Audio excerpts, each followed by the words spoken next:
ಮಹಾಗಠಬಂಧನ್ ವಿಚಾರ ಒಂದು ಹಂತದಲ್ಲಿ ಎಲ್ಲವೂ ಕೂಡ ಸ್ತಬ್ಧವಾಗಿತ್ತು. ಆದ್ರೆ ಈಗ ಮತ್ತೆ ದೊಡ್ಡ ಪ್ರಮಾಣದಲ್ಲಿ ಅದು ಮುನ್ನೆಲೆಗೆ ಬಂದಿದೆ.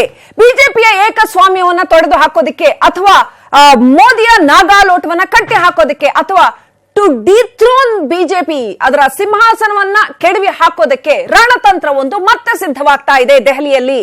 ಕರ್ನಾಟಕ ಮಾದರಿಯ ರಣತಂತ್ರ. ಕರ್ನಾಟಕ ಮಾದರಿಯಲ್ಲಿ ನಾವು ಕೋಯಲಿಷನ್ ನಲ್ಲಿ ಮೈತ್ರಿಯಲ್ಲಿ ಮುಂದೆ ಸರ್ಕಾರವನ್ನ ರಚನೆ ಮಾಡ್ತೇವೆ. ಮಣಿಪುರಲ್ಲಿ ಆದಂತೆ ಅಥವಾ ಗೋವಾದಲ್ಲಿ ಆದಂತೆ ಈ ತರದ ತಂತ್ರಗಳನ್ನ ಇಟ್ಕೊಂಡು ಸರ್ಕಾರ ರಚನೆಗೆ ನಾವು ಮುಂದಾಗಿದ್ದೇವೆ ಅಂತ ಆಂಟಿ ಮೋದಿ ಪಾಳ್ಯ ಅಂತ ಏನಿದೆ ಈ ಎಲ್ಲಾ ಪಾಳ್ಯದ ಮುಖಂಡರು ಹೊರಟಿದ್ದಾರೆ. ವೀಕ್ಷಕರ ಇತಿಹಾಸ ನೆನಪಾಗುತ್ತೆ. ಕಾಂಗ್ರೆಸ್ಗೆ ವಿರುದ್ಧವಾಗಿ ರಾಮ್ ಮನೋಹರ್ ಲೋಹಿಯಾ ಇದೇ ಪ್ರಯತ್ನವನ್ನ ಮೊದಲ ಬಾರಿಗೆ ಭಾರತದ ರಾಜಕಾರಣದಲ್ಲಿ ಮಾಡ್ತಾರೆ. ನಾನ್ ಕಾಂಗ್ರೆಸಿಸಂ ಹೆಸರಲ್ಲಿ ಸಾಕಷ್ಟು ದೊಡ್ಡ ಪ್ರಯತ್ನವನ್ನ ಅವರು ಮಾಡಿದ್ದು ಅತಿ ದೊಡ್ಡ ರಾಜಕೀಯ ಇತಿಹಾಸವನ್ನ ನಮ್ಮೆದುರು ತೆರೆದಿಟ್ಟಿದೆ. ಆದರೆ ಈಗ ಇರ್ತಕ್ಕಂತ ಸಂದರ್ಭದಲ್ಲಿ ಈ ಕರ್ನಾಟಕ ಮಾದರಿಯ ಮಹಾಗಠಬಂಧನ್ ಸಕ್ಸಸ್ಫುಲ್ ಆಗತ್ತಾ? ಯಾರ ನೇತೃತ್ವದಲ್ಲಿ ಸಕ್ಸಸ್ಫುಲ್ ಆಗತ್ತೆ? ಆಗೋದೇ ಹೌದಾದ್ರೆ ಯಾಕೆ ಆಗಬಾರದು? ಹೀಗೆ ಸಾಕಷ್ಟು ಪ್ರಶ್ನೆಗಳಿದ್ದಾವೆ. ಒಟ್ಟಲ್ಲಿ ಇದೀಗ ಟಾರ್ಗೆಟ್ ಮೋದಿ. ನಾನು ಶ್ರೀಲಕ್ಷ್ಮಿ ರಾಜ್ಕುಮಾರ್. ರೈಟ್, ಏನು ಹಾಗಾದ್ರೆ ಟಾರ್ಗೆಟ್ ಮೋದಿ? ಏನಾಗ್ತಾ ಇದೆ? ಮೋದಿ ಕಟ್ಟಿ ಹಾಕೋದಕ್ಕೆ ಯಾವ ರಣತಂತ್ರವನ್ನ ಅನುಸರಿಸಲಾಗ್ತಾ ಇದೆ? ಈಗಾಗಲೇ ಸಿದ್ಧವಾಗ್ತಾ ಇದೆ ಮೋದಿ ವಿರುದ್ಧ ಅಸ್ತ್ರ.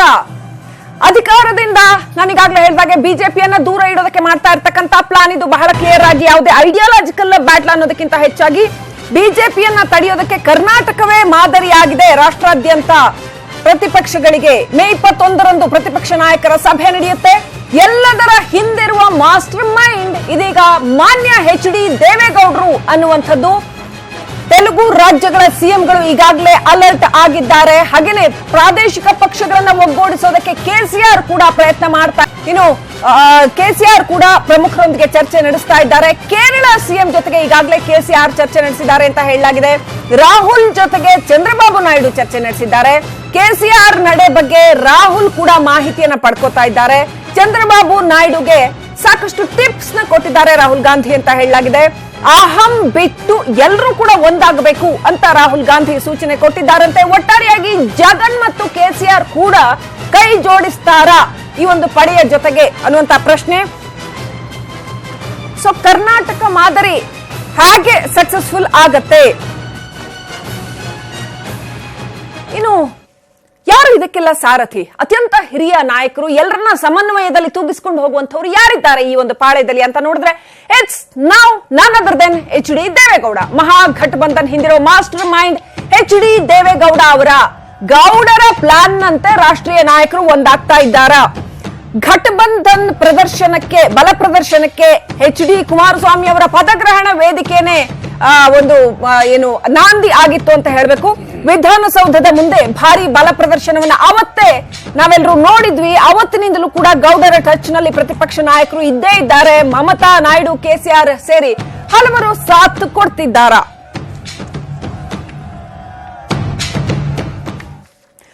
ಸೊ ಹಾಗಾದ್ರೆ ಇದಕ್ಕೆಲ್ಲ ಪ್ರೇರಣೆ ಎಲ್ಲಿಂದ? ಒಂದು ನೆಲೆ ಬೇಕಲ್ಲ, ಒಂದು ಬೇಸ್ ಬೇಕಲ್ಲ, ರಾಜಕೀಯವಾದಂತ ಒಂದು ಗಟ್ಟಿ ಬೇಸ್. ಈಗ ಈ ಇಡೀ ಮಹಾಗಠಬಂಧನ್ಗೆ ಕರ್ನಾಟಕ ಆಗಿದೆಯಾ? ಕರ್ನಾಟಕ ಮಾದರಿ ಅನ್ನುವಂಥದ್ದು ಮುನ್ನೆಲೆಗೆ ಬಂದಿದ್ಯಾ? ಕರ್ನಾಟಕ ಮಾದರಿಯಲ್ಲೇ ದಿಲ್ಲಿಯಲ್ಲೂ ಸರ್ಕಾರ ರಚಿಸ್ತೇವೆ. ರಾಹುಲ್ ಗಾಂಧಿ ಕರ್ನಾಟಕದಲ್ಲೂ ಈ ವಿಚಾರ ಸಾಕಷ್ಟು ಸಾರಿ ಹೇಳಿದ್ದಾರೆ. ಫಲಿತಾಂಶ ಬರ್ತಾ ಇದ್ದ ಹಾಗೇನೆ ಪೋಸ್ಟ್ ಪೋಲ್ ಅಲಯನ್ಸ್ ಮಾಡಿಕೊಂಡು ರಾಷ್ಟ್ರಪತಿಯನ್ನ ಭೇಟಿ ಆಗ್ತಾರ. ಕಾಂಗ್ರೆಸ್ ನೇತೃತ್ವದಲ್ಲಿ ಬಿಜೆಪಿಗೂ ಮೊದಲೇನೆ ಇವರು ಹೋಗಿ ಭೇಟಿ ಮಾಡ್ತಾರ. ಸಂಖ್ಯಾಬಲ ಹೆಚ್ಚಿರುವ ಮೈತ್ರಿಯನ್ನ ಪರಿಗಣಿಸಿ ಅಂತ, ಸಿಂಗಲ್ ಲಾರ್ಜೆಸ್ಟ್ ಪಾರ್ಟಿಗಿಂತ ಸಂಖ್ಯಾಬಲ ಯಾರ್ದು ಹೆಚ್ಚಿದೆಯೋ ಆ ಮೈತ್ರಿ ಪರಿಗಣಿಸಿ ಅಂತ, ಮೈತ್ರಿಯನ್ನ ಆಧರಿಸಿ ಅವಕಾಶ ಕೊಡಿ ಅಂತ ಮನವಿ ಮಾಡ್ತಾರ. ಸಂವಿಧಾನದಲ್ಲಿ ಇರ್ತಕ್ಕಂಥ ಅವಕಾಶಗಳು ಏನೇನು ಅನ್ನೋದನ್ನ ಪ್ರಸ್ತಾಪ ಮಾಡಿ ರಾಷ್ಟ್ರಪತಿಗಳಿಗೆ ಮನವರಿಕೆ ಮಾಡಿಕೊಡುವಂತಹ ಒಂದು ಆಪ್ಷನ್ ಇದೆ. 1996ರ ಪ್ರಕರಣವನ್ನ ಮುಂದಿಟ್ಕೊಂಡು ನಾಯಕರುಗಳು ರಣತಂತ್ರವನ್ನ ಹೆಣೆದಿದ್ದಾರ. ಚುನಾವಣೋತ್ತರ ಮೈತ್ರಿಯನ್ನ ಆಧರಿಸಿ ಅವಕಾಶಕ್ಕೆ ಮನವಿ ಮಾಡ್ತಾರೆ. ಚುನಾವಣೆಯ ನಂತರದಲ್ಲಿ ನಾವು ಮೈತ್ರಿ ಮಾಡ್ಕೊಂಡಿದ್ದೀವಿ ಅಂತ. ಸೊ ರಾಷ್ಟ್ರಪತಿಗಳಿಗೆ ಮನವರಿಕೆ ಮಾಡಿಕೊಡೋದಕ್ಕೆ ಸಾಧ್ಯ ಆಗತ್ತಾ? ಹಾಗಾದ್ರೆ 96 ಮಾದರಿ ಅಂದ್ರೆ ಏನು? ಕರ್ನಾಟಕ ಅಥವಾ ರಾಷ್ಟ್ರ ರಾಜಕಾರಣದಲ್ಲಿ ಮೈತ್ರಿ ಹೊಸದಲ್ಲ, ಅಥವಾ ರಾಜಕೀಯ ಪಲ್ಲಟಗಳು, ಅಧಿಕಾರ ಪಲ್ಲಟಗಳು ಹೊಸದಲ್ಲ.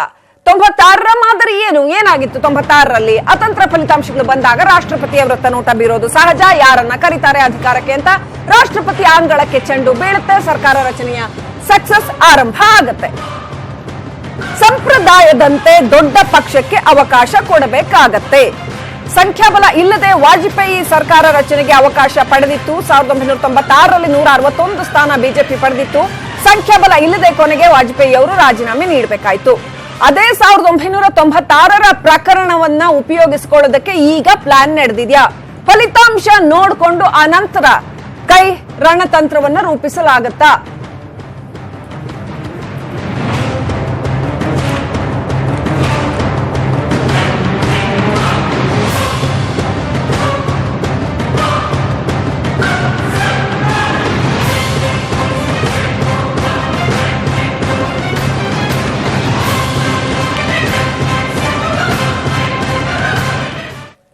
ಈ ವಿಚಾರವನ್ನ ಚರ್ಚೆ ಮಾಡೋದಕ್ಕೆ ನಮ್ಮ ಜೊತೆ ಸಾಕಷ್ಟು ಅತಿಥಿಗಳಿದ್ದಾರೆ. ಮೊದಲನೇದಾಗಿ ಬಿಜೆಪಿ ವಕ್ತಾರರಾಗಿರ್ತಕ್ಕಂಥ ಪ್ರಕಾಶ್ ಅವರಿದ್ದಾರೆ. ಪ್ರಕಾಶ್ ಅವರೇ ನಮಸ್ಕಾರ, ಕಾರ್ಯಕ್ರಮಕ್ಕೆ ಸ್ವಾಗತ.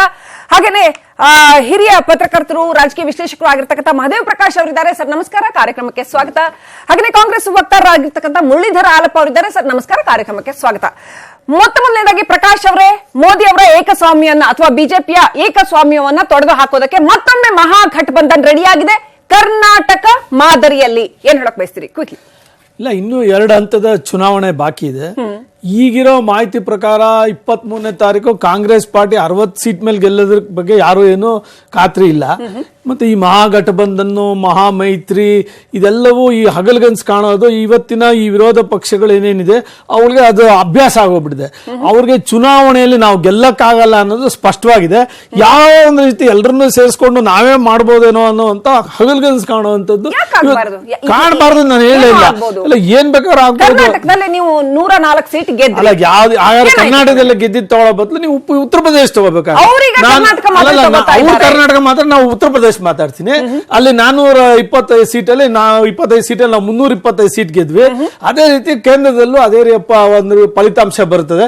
ಕರ್ನಾಟಕದಲ್ಲೂ ಕೂಡ ನಾವು ಮೊದಲನೇ ಸ್ಥಾನದಲ್ಲೇ ಇದ್ದೀವಿ. ಅದರಿಂದ ಅಲ್ಲೂ ಏನು ಇದಾಗಿಲ್ಲ. ಮತ್ತೆ ರಾಷ್ಟ್ರೀಯ ಹಂತದಲ್ಲಿ ಬಂದಾಗ ಈ ರೀತಿ ಎಲ್ಲ ಹುಟ್ಟಾಕುವಂಥದ್ದು ಸುದ್ದಿಗಳು, ಅಂದ್ರೆ ಒಂದು ಗೊಂದಲ ವಾತಾವರಣ ನಿರ್ಮಾಣ ಮಾಡುವಂಥದ್ದು, ಈ ಕೆಲವು ಸಣ್ಣ ಪುಟ್ಟ ಪಾರ್ಟಿಗಳಲ್ಲಿ ವಿಚಲಿತರನ್ನ ಮಾಡಿ ಅವರನ್ನ ತಮ್ಮ ಕಡೆ ಸೆಳ್ಕೊಳ್ಳುವಂಥದ್ದು, ಇದೆಲ್ಲವೂ ಕೂಡ ಯಾರು ಸೋಲೋದು ಖಾತ್ರಿ ಆಗಿದೆಯಲ್ಲ ಅವರು ಅನುಸರಿಸುವಂತ ಒಂದು ತಂತ್ರಗಾರಿಕೆ. ನಮ್ಗೆ ಯಾಕೆ ಒಟ್ಟಾಗ್ತಾ ಇದ್ದಾರೆ, ಎಲ್ಲ ಕೂಡ ಒಟ್ಟಾಗಿದ್ದಾರೆ ಅನ್ನೋದಕ್ಕೆ ಎಲ್ಲಿ ಒಟ್ಟಾಗಿದ್ದಾರೆ? ಕರ್ನಾಟಕದಲ್ಲಿರೋರು ಅಲ್ಲಿ ಆಂಧ್ರ ಪ್ರದೇಶದಲ್ಲಿ ಇರೋರು ಕರ್ನಾಟಕದಲ್ಲಿಲ್ಲ, ಕರ್ನಾಟಕದಲ್ಲಿರೋ ತೆಲಂಗಾಣಲ್ಲಿಲ್ಲ, ತೆಲಂಗಾಣ ಇರೋರು ಉತ್ತರ ಪ್ರದೇಶದಲ್ಲಿಲ್ಲ. ಒಂದಾಗ್ತಾ ಇದಾರೆ ಅಂದ್ರೆ ಒಂದಾಗಕ್ಕೆ ಚಿಂತನೆ ಇಲ್ಲ. ಹೇಗೆ ಸಾಧ್ಯ? ಇದು ಕಪ್ಪೆ ಹಿಡಿದು ಕೊಳಗ ತುಂಬೋದು ಅಂತಾರೆ ನಮ್ಮ ಹಳ್ಳಿ ಕಡೆ. ಹಂಗಾಗ್ಬಿಡುತ್ತಾ? ಹೆಂಗ್ ಸಾಧ್ಯ ಆಗುತ್ತೆ ಮಹಾಗಠಬಂಧನ? ಇದೊಂದು ಐತಿಹಾಸಿಕ ಚುನಾವಣೆ. ಕಾಂಗ್ರೆಸ್ ಪಕ್ಷ ಅಭಿವೃದ್ಧಿ ಪರವಾಗಿ ಚಿಂತನೆ, ಒಳ್ಳೊಳ್ಳೆ ಕಾರ್ಯಕ್ರಮಗಳು, ಯೋಜನೆಗಳನ್ನ ಏನು ತಟಸ್ಥ ಆಗಿದ್ದು 5 ವರ್ಷಗಳ ಕಡೆಯಿಂದ ನಾವು ಬರೀ ಇದನ್ನೇ ಡೈಲಾಗ್ ಕೇಳ್ತಾ ಇದ್ವಿ. ಮೇರೆ ಪ್ಯಾರೆ ಬೆಹನೋ ಬಚ್ಚೋ ಮೇರೆ ದೇಶವಾಸಿಯು, ಈ ಡೈಲಾಗ್ಗಳನ್ನೇ ಕೇಳ್ತಾ ಇದ್ವಿ ಹೊರತು ಅದ್ರದ್ದು ಇಂಪ್ಲಿಮೆಂಟೇಷನ್ ಕಾರ್ಯರೂಪಕ್ಕೆ ತರೋಂತ ಕೆಲಸಗಳನ್ನ ನಾವು ನೋಡ್ತಿರ್ಲಿಲ್ಲ. ಭಾವನೆಗಳ ಮೇಲೆ, ಜನಗಳ ಭಾವನೆಗಳ ಮೇಲೆ ಇವರು ನೋಡಿದ್ರೆ ಹೋದ್ರು ಹೊರತು ನಮ್ಗೀಗ ಕಾಂಗ್ರೆಸ್ ಪಕ್ಷ ಕೊನೆಗೆ ಅವರ ಹಪಾಹಪಿ ಏನಾಗಿದೆ ಅವ್ರಿಗೆ ಅಂದ್ರೆ ಆ ಫ್ರಸ್ಟ್ರೇಷನ್ ಕೊನೆಗೆ ಸೋನಿಯಾ ಗಾಂಧಿ ಅವ್ರನ್ನ ಏನಂತ ಕರೆದ್ರು, ವಿಧವೆ ಅಂತ ಕರೆದ್ರು. ಮೊನ್ನೆ ತಾನೇ ರಾಜೀವ್ ಗಾಂಧಿ ಅವ್ರನ್ನ, ಹುತಾತ್ಮರಾದಂತ ರಾಜೀವ್ ಗಾಂಧಿ ಅವರು ದೇಶಕ್ಕೋಸ್ಕರ ತ್ಯಾಗ ಮಾಡಿದಂತ ಇದೆಲ್ಲ ಏನ್ ತೋರಿಸುತ್ತೆ ಅಂದ್ರೆ ಘಟಬಂಧನಕ್ಕೆ ಅಂತಲೇ ತೋರಿಸ್ತಾ ಇದೆ. ಈಗಾಗ್ಲೇ ಫಲಿತಾಂಶ ಅವ್ರ ಮುಂದೆ ನಿಚ್ಚಳವಾಗಿದೆ.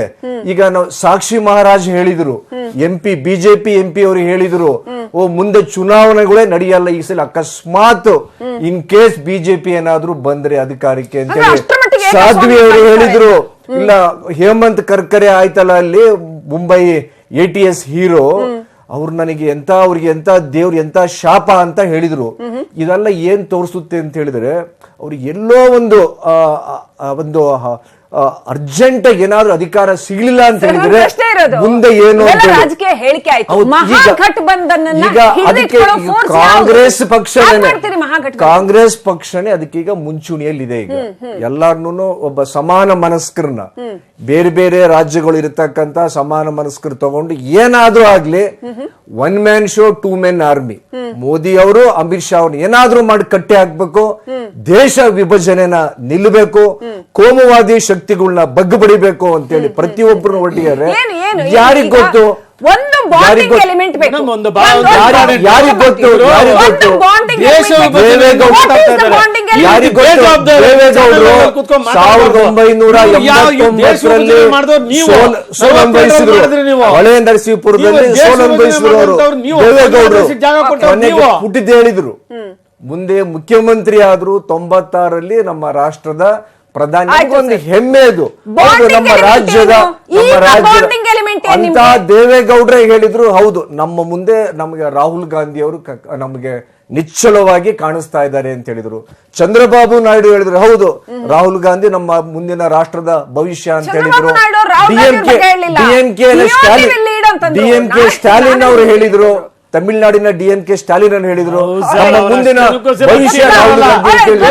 ಕೊನೆಗೆ ನಮ್ದಿಷ್ಟೇನೆ, ನಮ್ದು ಉದ್ದೇಶ ಯಾವುದೇ ಕಾರಣಕ್ಕೂ ಅಲ್ಲಿ ಬಿಜೆಪಿ ಸರ್ಕಾರ ಕೇಂದ್ರದಲ್ಲಿ ಬರ್ಕೂಡದು. ಉದ್ದೇಶ ಇದೆ, ಆದ್ರೆ ಸಾಧ್ಯ ಆಗತ್ತ? ಮಹದೇವ್ ಪ್ರಕಾಶ್ ಅವರೇ, ಉದ್ದೇಶ ಒಂದೇ ಇದೆ, ಇದು just to dethrone the BJP. But ಹಲವು ನಾಯಕರಿದ್ದಾರೆ, ಹಲವು ಐಡಿಯಾಲಜಿಗಳಿದ್ದಾವೆ, ಹಲವು ಬಗೆಯ ರಾಜಕಾರಣದ ಶೈಲಿಗಳು, ಹಲವು ಆಂಬಿಷನ್ಗಳು. ಮಮತಾ ಬ್ಯಾನರ್ಜಿ ಅಥವಾ ಯಾರನ್ನೇ ತಗೊಂಡ್ರು ಕೂಡ ಅವ್ರು ಒಬ್ರಿಗೊಬ್ರು ಹೊಂದಾಣಿಕೆ ಆಗೋ ಹಾಗೆ ಕಾಣಿಸ್ತಾ ಇಲ್ಲ. ಇನ್ನು SP BSP ಬರ್ತಾರೋ ಇಲ್ವೋ ಗೊತ್ತಿಲ್ಲ. ನೋಡಿ, ಭಾರತ ರಾಜಕಾರಣದಲ್ಲಿ ಈ ತರದ ಮೈತ್ರಿಕೂಟಗಳು ಇದು ಹೊಸದೇನಲ್ಲ. ಇಂದಿರಾ ಗಾಂಧಿ ಅವರ ವಿರುದ್ಧ ಭಾರತೀಯ ಜನಸಂಘ ಸೇರಿದ ಹಾಗೆ ಸಂಸ್ಥಾ ಕಾಂಗ್ರೆಸ್, ಸ್ವತಂತ್ರ ಪಾರ್ಟಿ, ಈ ರೀತಿ ಅನೇಕ ಪಕ್ಷಗಳು ಜೊತೆಗೂಡಿ ಜನತಾ ಪಕ್ಷ ಅಂತ ಮಾಡಿಕೊಂಡು ಒಂದು ಸರ್ಕಾರವನ್ನು ರಚನೆ ಮಾಡಿತು. ಆದರೆ ಆ ಸರ್ಕಾರ 3 ವರ್ಷಕ್ಕಿಂತ ಹೆಚ್ಚು ಕಾಲ ಅಧಿಕಾರದಲ್ಲಿರೋದಕ್ಕೆ ಸಾಧ್ಯ ಆಗಲಿಲ್ಲ. 1989ರಲ್ಲಿ ವಿಶ್ವನಾಥ್ ಪ್ರತಾಪ್ ಸಿಂಗ್ ಅವರು ಈ ತರದ ಮೈತ್ರಿಕೂಟದ ಸರ್ಕಾರವನ್ನು ಮಾಡಿಕೊಂಡ್ರು. ವಿಶ್ವನಾಥ್ ಪ್ರತಾಪ್ ಸಿಂಗ್ ಅವರ ಸರ್ಕಾರದ ವಿಶೇಷ ಏನು ಅಂದ್ರೆ, ಒಂದು ಕಡೆ ಎಡಪಂಥೀಯರು ಅವರಿಗೆ ಬೆಂಬಲ ನೀಡಿದ್ರು, ಮತ್ತೊಂದು ಕಡೆ ಬಲಪಂಥೀಯರು ಬೆಂಬಲವನ್ನು ನೀಡಿದ್ರು. ಅದರ ಮೂಲಕ ವಿಶ್ವನಾಥ್ ಪ್ರತಾಪ್ ಸಿಂಗ್ ಭಾರತದ ಪ್ರಧಾನಿ ಆದರು. ಅದಾದ್ಮೇಲೆ ಏನಾಯ್ತು ಅಂತಂದ್ರೆ, ಭಾರತೀಯ ಜನತಾ ಪಕ್ಷ ಬೆಂಬಲವನ್ನು ವಾಪಸ್ ತಗೊಳ್ತು. ಚಂದ್ರಶೇಖರ್ ಅವರು ಸ್ಪ್ಲಿಟ್ ಮಾಡಿದ್ರು. ರಾಜೀವ್ ಗಾಂಧಿ ಅವರು ಅವರಿಗೆ ಸಪೋರ್ಟ್ ಮಾಡಿದ್ರು. ಚಂದ್ರಶೇಖರ್ ಪ್ರಧಾನಮಂತ್ರಿ ಆದರು. ಇದು ಎರಡನೇ ನಿದರ್ಶನ. ಅವರು ಒಂದೇ 1 ವರ್ಷದಲ್ಲಿ ಅಧಿಕಾರ ಕಳ್ಕೊಂಡ್ರು. ತದನಂತರದಲ್ಲಿ 96 ಅಲ್ಲಿ ದೇವೇಗೌಡರು ಅಂದ್ರೆ ಅವತ್ತು ಭಾರತೀಯ ಜನತಾ ಪಕ್ಷ 118 ಲೋಕಸಭಾ ಕ್ಷೇತ್ರಗಳಲ್ಲಿ ಗೆದ್ದು ಸಿಂಗಲ್ ಲಾರ್ಜೆಸ್ಟ್ ಪಾರ್ಟಿ ಆಗಿತ್ತು. ಭಾರತೀಯ ಜನತಾ ಪಕ್ಷನ ರಾಷ್ಟ್ರಪತಿಗಳು ಆಹ್ವಾನ ಮಾಡಿದ್ರು. ಆದ್ರೆ ವಾಜಪೇಯಿ ಹೇಳಿದ್ರು ನನ್ನ ಕೈಯಲ್ಲಿ ಸರ್ಕಾರ ಮಾಡೋದಕ್ಕೆ ಆಗಲ್ಲ ಅಂತ. ದೆನ್ ದೇವೇಗೌಡರು ಪ್ರಧಾನಮಂತ್ರಿ ಆದ್ರು. ಅಂದ್ರೆ ಈ ರೀತಿ ಒಂದು ಪ್ರಬಲ ಪ್ರತಿಪಕ್ಷದ, ಒಂದು ಪ್ರಬಲ ಆಳುವ ಪಕ್ಷದ ಎದುರು ವಿರೋಧ ಪಕ್ಷಗಳೆಲ್ಲ ಸೇರ್ಕೊಂಡು ಮೈತ್ರಿಯನ್ನ ಮಾಡಿಕೊಂಡು ಅಧಿಕಾರದ ಗದ್ದುಗೆ ಇರುವ ಪ್ರಯತ್ನವನ್ನ ಮಾಡ್ತವೆ. ಶ್ರೀಲಕ್ಷ್ಮಿ ಅವರೇ, ಇದು ತಪ್ಪಲ್ಲ. ಅದು ನನಗನ್ಸುತ್ತೆ ಇವತ್ತು ದೇವೇಗೌಡರು ಎಲ್ಲ ವಿರೋಧ ಪಕ್ಷಗಳನ್ನ ಒಟ್ಟುಗೂಡಿಸಿ ಭಾರತದ ಅಧಿಕಾರದ ಚುಕ್ಕಾಣಿಯನ್ನು ಹಿಡಿಯುವ ಪ್ರಯತ್ನ ಮಾಡ್ತಾ ಇರೋದು ತಪ್ಪಲ್ವೇ ಅಲ್ಲ. ಆದ್ರೆ Ken they give A stable government ಕೊಡ್ತಾರ ಅಂತ ಅದು ದೊಡ್ಡ ಪ್ರಶ್ನೆ. ಪ್ರಜಾಪ್ರಭುತ್ವದಲ್ಲಿ ಒಂದು ಮಂಥನ ಆಗಬೇಕು, ಮಥಿಸಿ ಒಂದು ರಾಜಕೀಯ ಪ್ರಜ್ಞೆ ಮೂಡ್ ಬರಬೇಕು ಅನ್ನುವಂಥದ್ದು ಈ ದೇಶದ ಯಾವುದೇ ಪ್ರಜ್ಞಾವಂತ ನಾಗರಿಕ ಬಯಸುವಂಥದ್ದು ಪ್ರಜಾಪ್ರಭುತ್ವದಲ್ಲಿ. ರೈಟ್, ಗಠಬಂಧನ್ ಆಗ್ತಾ ಇದೆ ಅಥವಾ ಪೋಸ್ಟ್ ಪೋಲ್ ಅಲಯನ್ಸ್ ಮಾಡ್ಕೋತಾ ಇದೀವಿ ಅಂತ.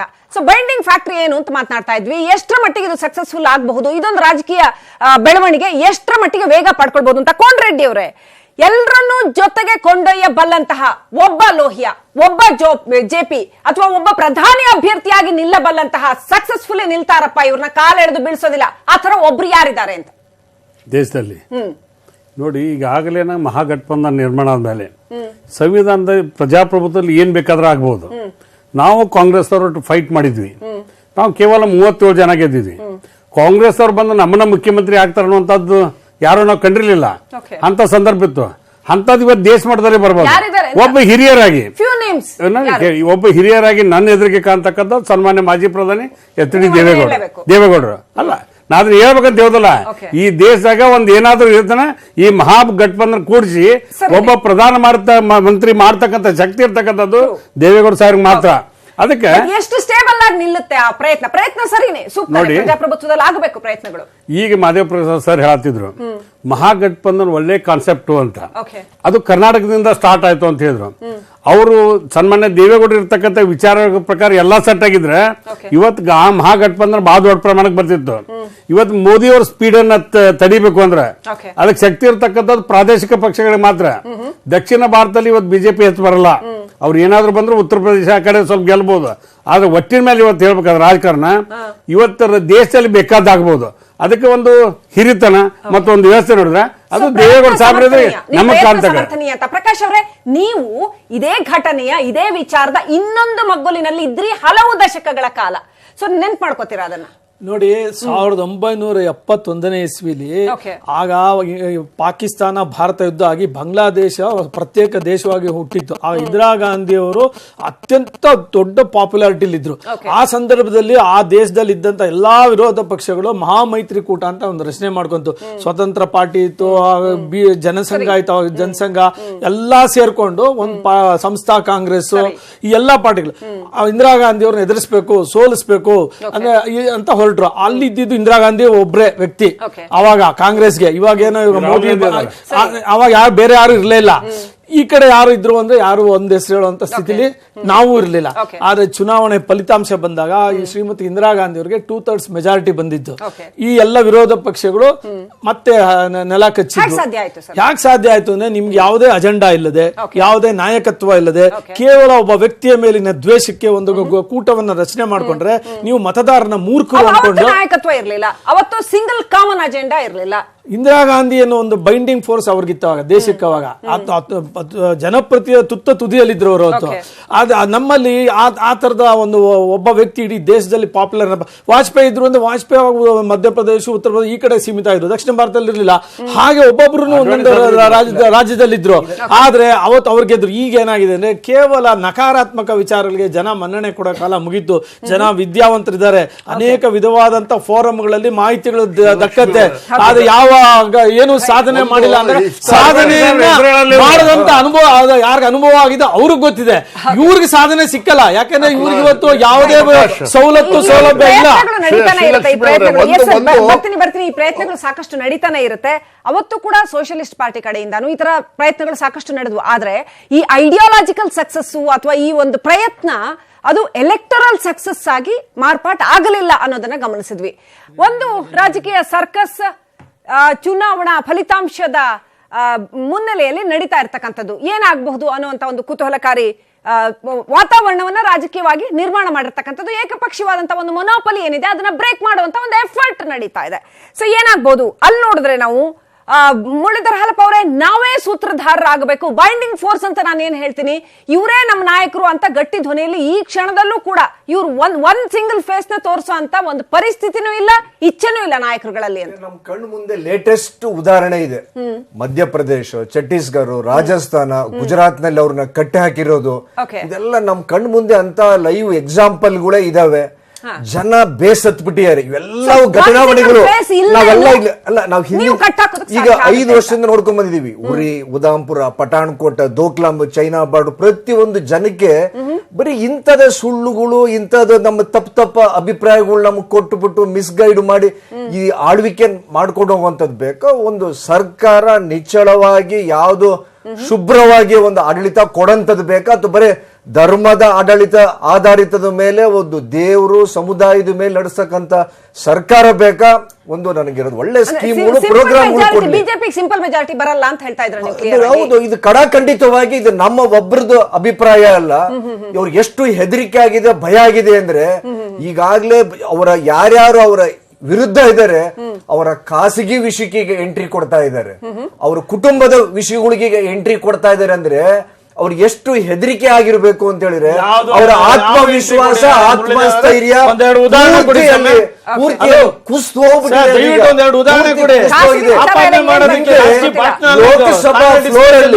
ಹಿಂದೆ ಲೋಕಸಭಾ ಫ್ಲೋರ್ ಅಲ್ಲಿ ಇಂದಿರಾಜಿ ಅವ್ರನ್ನ ದುರ್ಗಿ ಅಂತ ಹೇಳಿದಂತ ವಾಜಪೇಯಿ ಅವರಲ್ಲಿ ಅಥವಾ ಆದ್ವಾನಿ ಅವರು ಹೇಳಿಲ್ಲ. ಮನೋಹರ ಜೋಶಿಯಲ್ಲಿ Right. ಬಿಜೆಪಿ ಮಾಧವ ಪ್ರಕಾಶ್ ಅವರೇ. ಅಲ್ಲಿಗೆ ಅಂತ ಮೆಜಾರಿಟಿ ಅಲ್ಲಿಗೆ ತಗೊಂಬರ್ಲಿಕ್ಕೆ ಕಾರಣ ಅಂತ ಕಲ್ಯಾಣ್ ಸಿಂಗ್ ಅವರಲ್ಲಿ, ಉಮಾ ಭಾರತಿ ಅವರಲ್ಲಿ ಎಲ್ಲಿದ್ದಾರೆ ಅವರೆಲ್ಲರೂ? ಅದೇ ಪ್ರಶ್ನೆಯನ್ನ, ಅದೇ ರೀತಿಯ ಪ್ರಶ್ನೆಯನ್ನ ನಾನು ಸರ್ ಅಲ್ಲಿ ಕೂಡ ಕೇಳ್ತೀನಿ. ಮಾಧವ ಪ್ರಕಾಶ್ ಅವರ, ಈಗ ಆ ಥರದ ಒಬ್ಬ ಜೆಪಿ ಥರದ, ಒಬ್ಬ ಲೋಹಿಯಾ ಥರದ ಪೊಲಿಟಿಕಲ್ ಆಕ್ಟಿವಿಸಂ ಇರ್ತಕ್ಕಂಥ ಸ್ಟ್ರಾಟಜಿ ದೇವೇಗೌಡರಿಗಿದೆ, ಇಲ್ಲ ಅಂತ ನಾ ಹೇಳ್ತಿಲ್ಲ. ಅನುಭವ ಇದೆ, ನಾಯಕತ್ವ ಇದೆ. ಆದ್ರೆ ಪೊಲಿಟಿಕಲ್ ಆಕ್ಟಿವಿಸಮ್, ಬೈಂಡಿಂಗ್ ಫೋರ್ಸ್ ಇರ್ತಕ್ಕಂಥ ನಾಯಕರು ಯಾರಿದ್ದಾರೆ?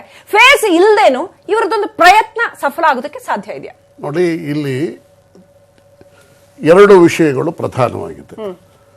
ಮಹಾಗಠಬಂಧನ್ ಆಗತ್ತಾ ಅಥವಾ ಇಲ್ವಾ ಅಂತ. ಓಕೆ, ಮಹಾಗಠಬಂಧನ್ ಈಗಾಗಲೇ ಅದು ಫೇಲ್ಯೂರ್ ಅಂತ ಅನ್ನೋದು ಈ ಚುನಾವಣಾ ಪೂರ್ವ ಹೊಂದಾಣಿಕೆಯಲ್ಲಿ ಪ್ರೂವ್ ಆಗಿದೆ. ಓಕೆ, ಇಂಥ ಸಂದರ್ಭದಲ್ಲಿ ದೇವೇಗೌಡರು ಮಹಾಗಠಬಂಧನನ್ನ ರಚನೆ ಮಾಡುವ ಪ್ರಯತ್ನವನ್ನ ಮಾಡ್ತಾ ಇದ್ದಾರೆ. Okay. ಅದು ಸಕ್ಸಸ್ ಆಗುತ್ತಾ ಇಲ್ವಾ ಅನ್ನೋದು ನಿರ್ಧಾರ ಆಗೋದು ಮೇ 23 ಫಲಿತಾಂಶ ಬಂದ ನಂತರ. ಅಲ್ಲಿವರೆಗೆ ಏನೂ ಆಗಲ್ಲ, ನಂಬರ್ಸ್ ಬರಬೇಕು. ಈಗ ನಡೀತಾ ಇರೋದು ಕೇವಲ ಮೈಗುದ್ದುವ ಕೆಲಸವನ್ನೇ ಹೊತ್ತು, ಗಾಳಿಯಲ್ಲಿ ಗುದ್ದಿ ಮೈನಾಯಿಸ್ಕೊಳ್ಳುವ ಕೆಲಸ ಹೊರತು ಬೇರೆ ಏನೂ ಅಲ್ಲ.